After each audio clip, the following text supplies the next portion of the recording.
Domestic দেখি, domestic আর পায়ে আপনার এই দেখি, ওই আংটি দেখি আর ক্যান্সার দেখি। এই জ্ঞান দিলে আমাদের দেখবো আমরা, তাই দেখি শতাব্দী রায়কে ভোট করেছিলেন।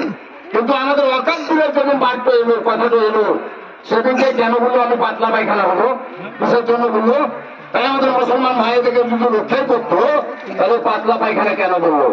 আর তারপরের দিনকে রামরামে মিছিল হলো, ও একদম তারওয়াল নিয়ে ঘুরে বেড়ালো কলকাতা বাজারে। তাহলে আমাদের মা বোন কোন জায়গাটা যাবেন? মা বোন দেখে তো আপনি ভোট দিয়েছিলেন। এটা আমাদের দিদি, আমাদের একটু বোন, আমাদের একটু মা বলে তো সবাই ভোট করেছিলেন মাসিরা। তাহলে আজকে আমাদের শ্রমিকরা যখন আমরা কেরালা মেয়ে খেলাম বা আমরা পশ্চিমবঙ্গের উড়িষ্যায় মেয়ে খেলাম, তখন তো কই আমাদের কেউ এলো না। কেন সাথ দিল না আমাদের পশ্চিমবঙ্গের সরকার বা এমপি? কেন সাথ দিল না? কিসের জন্য দিল না বলুন? তাহলে আপনারা মামাসি একটাই জিনিস, শ্রমিক ঘরের সব লোক আমরা গরিব শ্রমিকের এরিয়ার লোক। পশ্চিমবাংলা মানে আমাদের সব থেকে দায়িত্বের জীবনমুখী আছি, আমাদের সব থেকে পশ্চিমবাংলায় টাকা আছে, কিন্তু টাকাটা আমরা প্রয়োগ করতে পারছি না।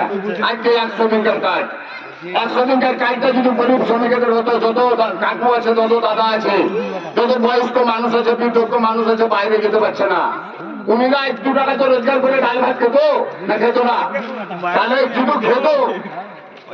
তাহলে আজকে আমাদের 100 দিনকার কাজটা কেন নয়? কিসের জন্য নয়? তাহলে ওইটা মমতা সরকারের কাছে জবাব দিয়েছেন আজকে আমাদের জনগণ। আজকে তো জনগণ প্রোগ্রাম নিয়ে 100 দিনকার কাজটা কেন নয়? কিসের জন্য নয়? এই যোগ্য, এই উদাহরণ দিয়ে আমরা এর প্রতিবাদের জন্য লড়াই করছি।